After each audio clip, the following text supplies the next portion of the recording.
पक्षाचे प्रमुख संभाषेठ तांबे, आदरणीय शरदांना चौधरी, अनंतराव चौगुले साहेब, राष्ट्रवादी काँग्रेस पक्ष शरदचंद्रजी पवार पक्षाचे तालुका अध्यक्ष तुषारभाऊ थोरात, बाजीराव शेठ ढोले, तुळशीरामजी भुईर साहेब, बबनराव तांबे साहेब, अंकुश आमने, राष्ट्रवादी काँग्रेस पक्षाचे महिला अध्यक्ष तालुका सुप्रियाताई लेंडे, इथं तिन्ही पक्षाचे म्हणजे चारही पक्षाचे आलेले सर्व प्रमुख, राष्ट्रवादी काँग्रेस पक्ष शरदचंद्रजी पवार, राष्ट्रवादी काँग्रेस पक्ष, शिवसेना उद्धव बाळासाहेब ठाकरे आणि रिपब्लिकन पार्टी ऑफ इंडिया, तसेच आमच्या आघाडीचे प्रमुख सर्व नेते मंडळी, आमच्या आघाडीचे सर्व उमेदवार, जिल्हा परिषद आणि पंचायत समितीचे, परिसरातून आलेले सर्वच माझे बांधव भगिनी, पत्रकार बंधूंनी,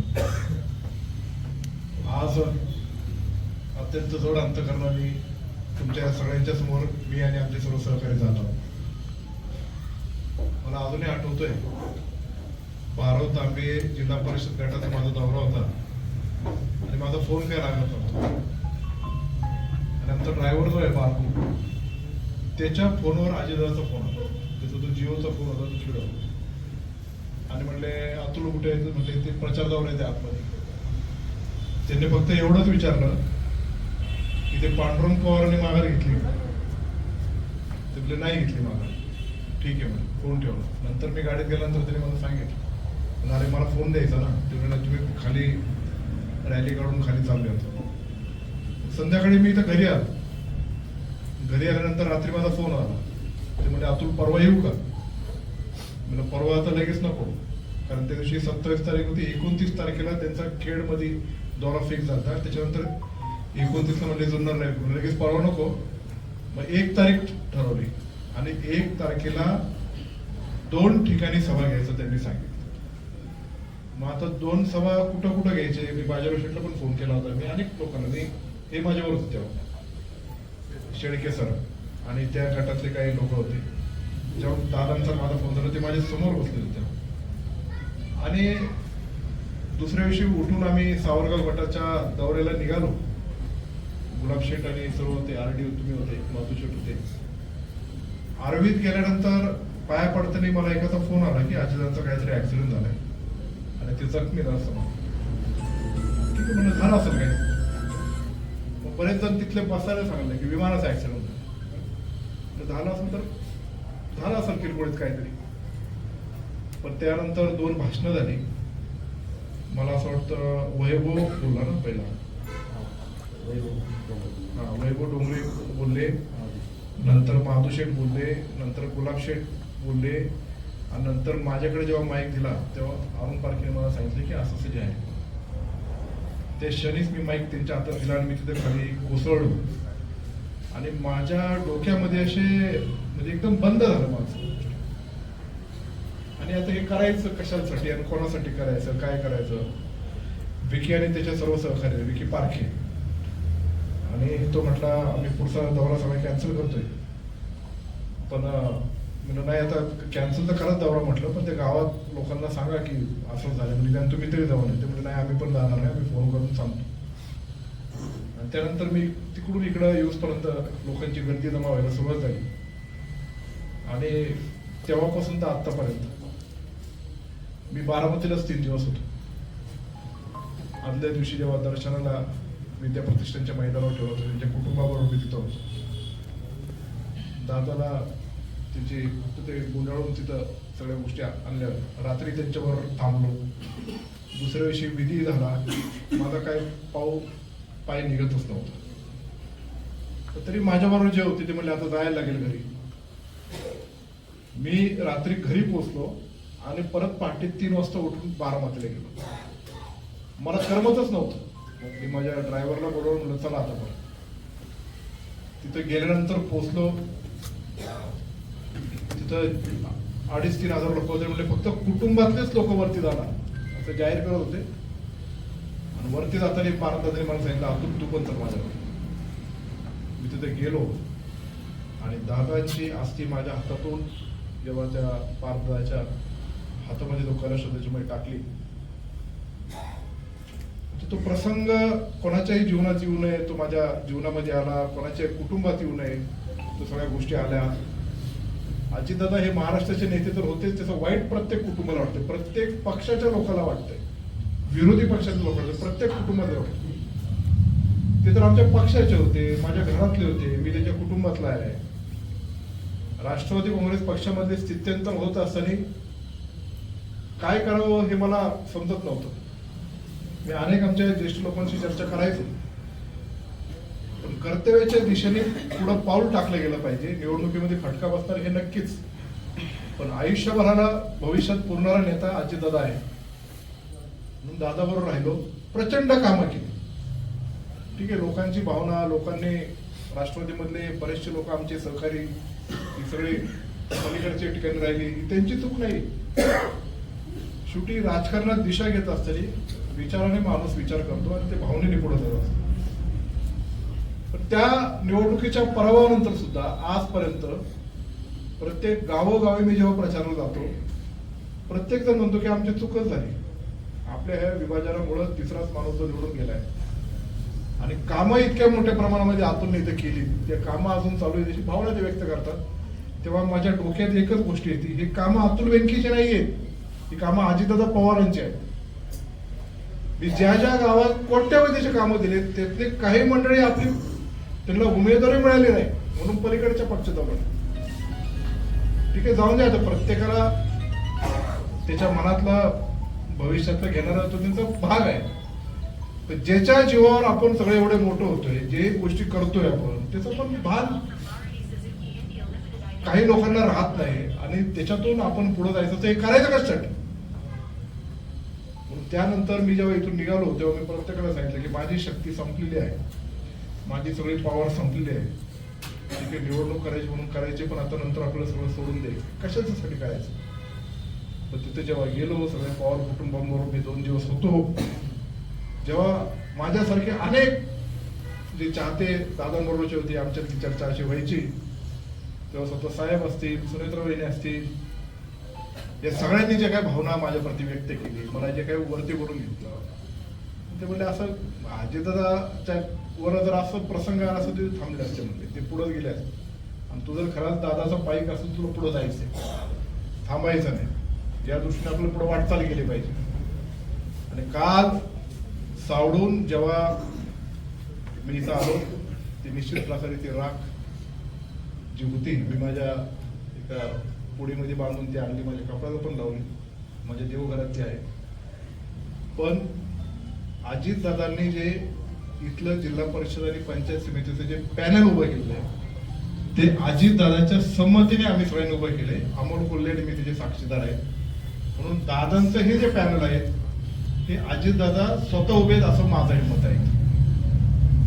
म्हणून मी पत्रकारांना इथं बोलवलं, सगळ्या लोकांना बोलवलं की आपण एक दिशा घेतली पाहिजे. मी प्रथमतः तुम्हाला सांगू इच्छितो की राष्ट्रवादी काँग्रेस पक्षाचे तालुका अध्यक्ष पांडुरंग पवार यांनी त्यांचा राजीनामा दिला असल्यामुळं त्यांच्या जागी प्रदेशाध्यक्ष आणि जिल्हाध्यक्षांच्या मान्यतेने आम्ही आज विकास बळीराम दळेकर यांची जुन्नर तालुक्याच्या प्रभारी तालुका अध्यक्षपदी नियुक्ती करत आहोत. संघटनात्मक काम आणि त्यातून इलेक्शनचं कोऑर्डिनेशन, भविष्यातलं पक्षाचं काम करण्यासाठी विकासने आजपर्यंत सक्षमतेने तो पुढे जाऊ शकतो, म्हणून तिच्या आज आम्ही एकदम जड अंतकरणाने दुःखित अंतकरणाने बोलतो. प्रचार सगळ्याच मान्यवरांनी सांगितलेलं आहे की आपल्याला कुठल्याही प्रकारच्या स्पीकरच्या गाड्या इलेक्शनच्या शेवटच्या दिवसापर्यंत वापरायच्या नाही. ते सगळ्या तुम्ही थांबवल्यात. आज कालपर्यंत शेवटचा दुखावटा होता, सगळीकडे राज्यभर जाहीर केलेला. इतर पक्षांना काय करायचं तो त्यांचा प्रश्न आहे, त्याच्यात आपण काही लुडबुड करू शकत नाही, त्यांना सांगू पण शकत नाही, तो त्यांचा मर्जीचा विषय. वाजंत्री कुठल्या प्रकारची कुठल्याही गावात कशा पद्धतीने कुठल्याही उमेदवारांनी आपल्या आघाडीच्या करू नये असे पक्षाने पण निर्देश दिले. तर आम्ही सगळे कोऑर्डिनेशन कमिटीने आतमध्ये या मीटिंगच्या पहिली मीटिंग घेऊन चर्चा करून त्यांचं ठरवलं आहे. पत्रकं वाटणे हे काम तुम्ही शांततेत चालू ठेवा. गाव भेट घेणे, समजा यांची पिंपळवंडी गाव आहे, तिथले असे अनेक मोठं गाव आहे, तिथे लेंडेस्थळ असेल, भटकळवाडी असेल, तोतरपेठ असेल, तिथले तुम्ही कोपरा मीटिंग शांततेत घेतल्या ते तुम्ही करू शकतात. लोकांपर्यंत आपल्याला पोहोच नाही, हाऊस टू हाऊस पोहोच नाही, तिथल्या मळ्यातल्या बैठका घेणं आहे आणि त्यातून आपल्याला शांततेतून तो प्रचार करायचा. काही उमेदवारांनी स्क्रीनच्या गाड्या ऑलरेडी बुक केलेल्या त्यांचे ते चालू आहेत. त्या स्क्रीनच्या गाड्या चालू ठेवा, पण त्याच्यातल्या कंटेंट जरा चेंज करा.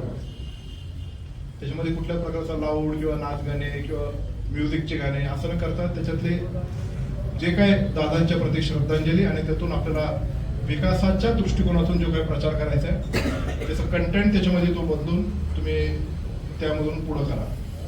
कुठल्याच प्रकारची रॅली काढणे किंवा गाड्यांची रॅली काढणे किंवा मोठी पाय रॅली काढणे, मोटरसायकल रॅली काढणे असं कुठलंही करू नये असे पक्षाचे निर्देश आहेत. आणि आपल्या सगळ्या आघाडीच्या प्रमुख नेत्यांच्या मान्यतेने आपण हा निर्णय इथे घेत आहोत. त्याचबरोबर हे जे आपलं पॅनल आहे हे अजितदादा पवार साहेबांनी उभं केलेलं पॅनल आहे. त्याचे साक्षीदार मी आणि डॉक्टर अमोल कोल्हे आहोत. भविष्यामध्ये दोन्हीही राष्ट्रवादी एकत्रित करायची म्हणून आपण सगळे उमेदवार घड्याळ उभे केलेले आहेत आणि भविष्यात नक्कीच राष्ट्रवादी काँग्रेस पक्ष हा एकत्रित करूनच पुढे वाटचाल होईल याची सगळ्यांनी मनामध्ये खात्री बाळगा. माध्यमांमध्ये काही जरी विसंगतीच्या बातम्या आल्या त्याला तुम्ही काय बोलून जायचं काही कारण नाही. राष्ट्रवादी हे एक होऊनच पुढे जाणार आहे. आणि राहिला विषय शिवसेना उद्धव बाळासाहेब ठाकरेंचा आणि रिपब्लिकन पार्टी ऑफ इंडियाचा, मी त्यांच्याही नेत्यांना सांगतोय, तुमच्याही मार्फत बाकीच्या लोकांना सांगतोय की ही जी मोड जुन्नर तालुक्यामध्ये बसलेली आहे ही आता तुटणार नाही. ही जी बसलेली घडी ही विस्कटणार नाही. मी सगळ्यांसमोर सांगतोय की या तालुक्यामध्ये पंचायत समितीचा उपसभापती हा शिवसेना उद्धव बाळासाहेब ठाकरेचाच होणार. जरी आपली राष्ट्रवादी काँग्रेस पक्षाची सिंगल हँडेडली मेजॉरिटी आली तरी सुद्धा असं गृहीत झालं की आपले 12 आले राष्ट्रवादीचे, तरी शिवसेना उद्धव बाळासाहेब ठाकरेंचा पक्षाचा जो पंचायत समितीचा उमेदवार निवडून आला असेल त्याचाच आपण करणार आहे. आपण निर्णय तो घेतलेला आहे. म्हणून भविष्यात आपल्याला प्रचाराची रणनीती कशी आखायची याच्यासाठी ही मीटिंग होती. एक तालुका स्तरावर सर्वपक्षीय शोक सभा आयोजित करण्याच्या संदर्भात काहींनी सुचवलं, तसं चौगुले साहेबांनी पण सांगितलंय. तर त्याच्या बाबतीतची 2-3 दिवसामधली एक तारीख आपण घेणार आहे. आपल्या पक्षाचे अध्यक्ष तुषारभाऊ थोरात आणि विकासजी दरेकर असतील. शिवसेना उद्धव बाळासाहेब ठाकरेचे प्रमुख संभाजी शेठ चव्हाण आणि संभाजी शेठ तांबे आणि शरदांना असतील. भारतीय जनता पार्टीचे अध्यक्ष आपले संतोष नाना खैरे असतील. म्हणजे तुम्ही आता जे 3 उपस्थित ते तुम्ही संतोष नाना असेल, शिवसेनेचे ताबडतोब प्रमुख बाबूराव पाटे असतील, RPIचे इथं आले नाही पण पोपट पक्षांचे माझं बोलणं झालेलं आहे, किंवा काँग्रेसचे तालुका अध्यक्ष अशोकदादा घोलप असतील, यांच्याबरोबर तुम्ही आज किंवा उद्यामध्ये त्यांची एकत्रित बसा आणि अशी शोकसभा आपल्याला घ्यायची आहे. आणि ते घेण्यासंदर्भात आपण तारीख ठरवून पुढे जाण्यासाठी त्यांच्या कानावर घाला. आतापर्यंत ज्यांनी शोकसभा घेतल्यात मी त्यांचं पवार कुटुंब, बेनके परिवार आणि राष्ट्रवादी काँग्रेस पक्षाच्या वतीने ऋणी आहे. त्यांचं मी ऋणच व्यक्त करतो. त्यांची दादांप्रतीची भावना आणि आत्मीयता जरी वेगळ्या पक्षात असले तरी कशा पद्धतीने आहे, दादांनी जे आपल्या तालुक्याप्रती काम केलं आहे, ती जी भावना व्यक्त केली आहे त्याबद्दल मी त्यांचं मनपूर्वक ऋणी व्यक्त करतो. आज सुनेत्राताई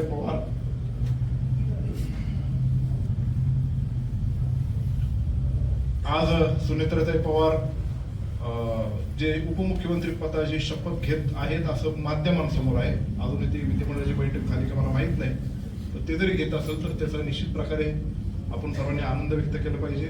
आमचं त्याला म्हणजे अभिनंदनच त्याच्याबद्दलचं आहे. पण पुढे जात असताना जेव्हा त्या कुटुंबाबरोबर होतो तेव्हा दादांचे कायम शब्द असायचे, चांगलं ताकदीने लढायचं, भिडायचं, लढायचं, आपल्याला काय असं मागं सामरात चालायचं नाही. तसं आता दादा नाही तर आमच्यात ती तसं बोलू शकत नाही आम्ही, पण त्यांची जी वाटचाल करण्याची पद्धत होती त्यासाठी निश्चित प्रकारे आपल्या सगळ्यांसमोर समेत अतुल बेनके ठामपणे उभा आहे.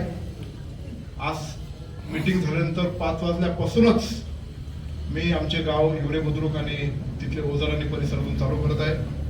ज्या गटात मी फिरलो नाही, समजा बोरी गट असेल, राजुरी गट असेल, सावरगाव गट असेल, नारायणगाव असेल, पिंपळवंडी असेल, पुढचे 4 दिवस मी त्याच्या गटामध्ये फिरतो. तुम्हाला ती तारीख पण कळवतो. आणि जिथे जिथे आपल्याला बसायचंय, हे करायचं, म्हणजे लावून प्रचार करायचा नाही आपल्याला असं जाहीर, पण तिथं आपण बसून मला काय वाटतं, लोकांना काय वाटतं ती चर्चा करून आपण त्यातून पुढे जाऊ. पण एक गोष्ट आवर्जून मला तुम्हाला गोष्टी सांगायच्या, मला पत्रकार मार्फत जनतेपर्यंत एक सांगायचं की शिवनेरी किल्ल्याचा विकास जो सुरुवातीपासून आजपर्यंत झाला तो अजितदादा पवारांमुळे झालेला. पिंपळगाव जोगेचा कालवा असेल, चिलेवाडी पाईपलाईनचं काम असेल, ते अजितदादांमुळे झालेलं आहे. या तालुक्यातले प्रमुख गावातले बरेचशी काम मी गेला सांगतात ना, 5 कोटीची कामं झाली, 10 झाली, उतूरला 55 कोटीची कामं झाली, हे सगळे झाले. किती आपण 80% काँक्रिटीकरण केलेलं आहे. आळ्यामध्ये किती झाली, जुन्नरला किती झाली, सगळे दादांमुळे झाले. म्हणून दादांनी एवढं काम केल्यानंतर तुम्ही दादांच्या पॅनलच्या पाठीमागं भक्कमपणे प्रत्येकाने उभं राहावं अशी माझी सर्वांना नम्रतेची विनंती. आणि जर लोकांना वाटत असेल दादांनी खरंच काम केलं, आम्ही प्रामाणिकपणे काम केले, तर तुम्ही तसं पद्धतीचं घड्याळ आणि मशाल दाबावं अशी माझी विनंती आहे. कधी नाही ते नारायणगावला 100 कोटी रुपयाचं 100 बेडेड हॉस्पिटल उभं राहतं. 16 कोटी रुपयाचा दवाखाना आपला उतूरला उभं राहिलं. त्याची पदनिर्मिती महिन्याभरात होणार आहे. ती पदनिर्मिती नंतर झाल्यानंतर संतोष आपलं ठरलं होतं की अजितदादांवर उद्घाटन करायचं, पण आता दादाच राहिलं आहे आपल्याला. पण आपल्याला दादांच्या प्रती जे गोष्टी आहेत ना ते आपल्याला करून दाखवायचे आहेत. आणि त्यासाठी सगळेजण आता या क्षणापासून फुल स्ट्रेंथने कामाला लागा, लय गाजावाजा करू नका. निवडणूक झाल्यानंतर आपले विजय होणार आहे माझी खात्री आहे. ते विजय झाल्यानंतर पण विजय मिरवणूक कोणी काढला, आपल्या शांततेत आपल्या तिकडे सर्टिफिकेट घ्या आणि आपल्या घरी घेऊन जाऊ. एवढीच मी तुम्हाला सर्वांना नम्रतेची विनंती करतो. सर्व पत्रकार इथं आलेत आमच्या सगळ्यांच्या प्रेमाखातर. तुमच्या मार्फत आमचा संदेश आणि आमचा आवाज जनतेपर्यंत पोहोचणार आहे, त्याच्याबद्दल तुमच्या सगळ्यांचं पण मी मनपूर्वक आभार मानतो आणि थांबतो. जय शिवराय, जय राष्ट्रवादी. कोणत्या गटातून कोण उभं काय असतं? आपल्या डिंगोरे उदापूर गटाचे जिल्हा परिषदचे उमेदवार आघाडीचे राष्ट्रवादी काँग्रेस पक्ष शरद पवार, राष्ट्रवादी काँग्रेस, शिवसेना उद्धव बाळासाहेब ठाकरे आणि आरपीआय पक्षाचे आमचे जिल्हा परिषदचे उमेदवार सोनाबाई दाभाडे. सोनाबाई अंकुश तुम्ही राम राम करा. उदापूर गणाचे पंचायत समितीचे उमेदवार आशा कैलास डावकर. डिंगोरे गणाचे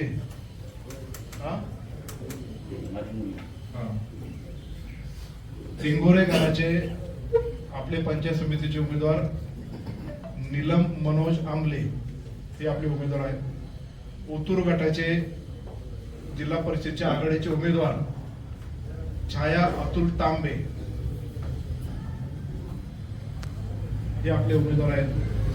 ओतूर पंचायत समिती गणाचे उमेदवार आघाडीचे प्रशांत टुमरे हे आपले उमेदवार आहेत.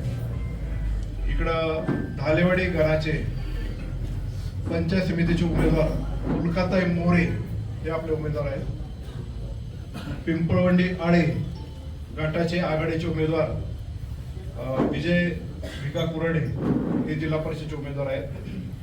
पिंपळवंडी गणाचे पंचायत समितीचे उमेदवार आदरणीय नितेशजी काकडे हे आपले उमेदवार आहेत. त्याचबरोबर आळेगावचे आपले पंचायत समितीचे उमेदवार उदय पाटील भुजबळ यांचे मिसेस उभे आहेत. काय नाव मीनाताई उदय पाटील भुजबळ हे आळे गणातले उमेदवार आहेत.